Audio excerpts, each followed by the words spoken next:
It's Shane, and this is my informative speech. When I saw that we had to do an informative speech, I wanted to choose something I can relate to, and this has to be one of our longer speeches. And so I wanted to choose something can relate to, and being very active with sports and going to the gym almost every day.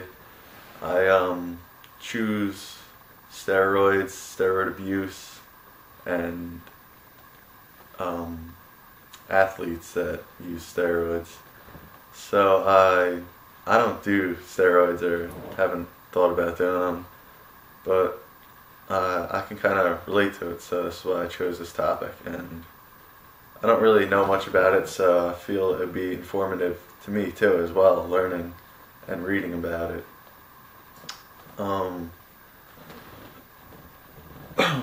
It's became very popular lately, so it's also kind of why I chose it too.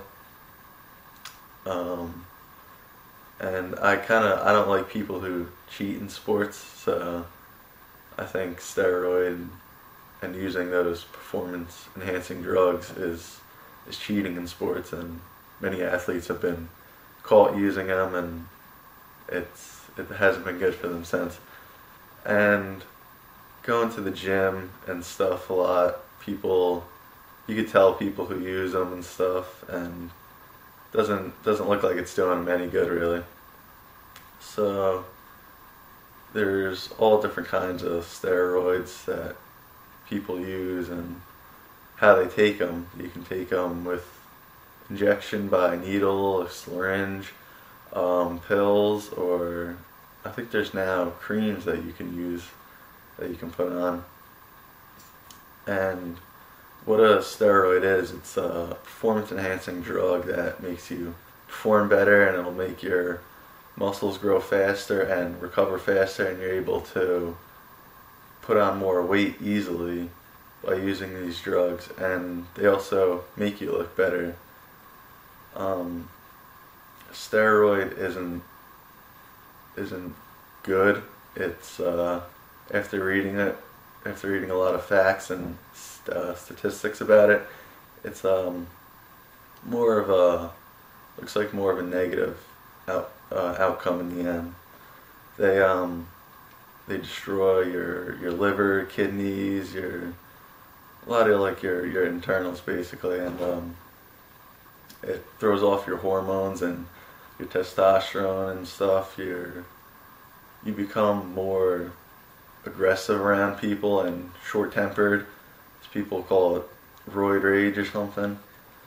And the one thing that I found was real kind of weird was that it became very popular with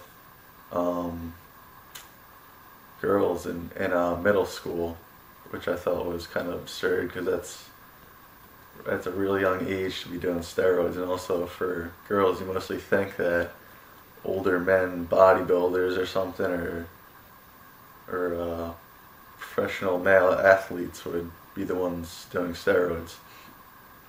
But there's been a huge increase in female teenagers in middle school doing steroids.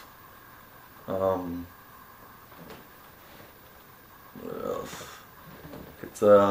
It kind of changes everything about you, and like for the girls, it can't be healthy. They get a lot of acne and stuff. Their voice deepens, and I don't know how they would want to do that to their body.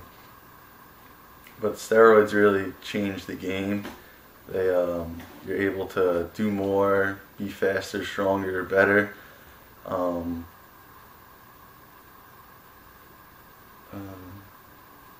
People that do steroids basically don't end up playing sports in the long run because their joints are all messed up. So it's all short-term effects and stuff. Many athletes have admitted to doing steroids, and it seemed that mostly it was the biggest in baseball. There's a lot of very popular baseball athletes that have admitted to doing steroids and have lost their records that they've set, and it's a real shame that they put all their time and effort into something and then it's blown away from their performance enhancing drug, which allowed them to break those records, and now they're kind of looked down upon. And one of the most recent steroid users that have admitted to taking steroids while biking was Lance Armstrong, and that's also a real big shame because he's done a lot which no man has done before. Really, he won 7 Tour de France's, and he went on Oprah and admitted that he used steroids, and that's why he was able to kind of win those races. And he was stripped all 7 titles, which is not good for him because it's a lot of time you put in too. The effects are really just major toward the human body, and I don't see how people are able to do that to themselves. It's not worth it. They're doing more harm to their body than they think they are, even though they look good now. They're just destroying their insides and gonna end up making their cells look bad. And that's my informative speech on steroids.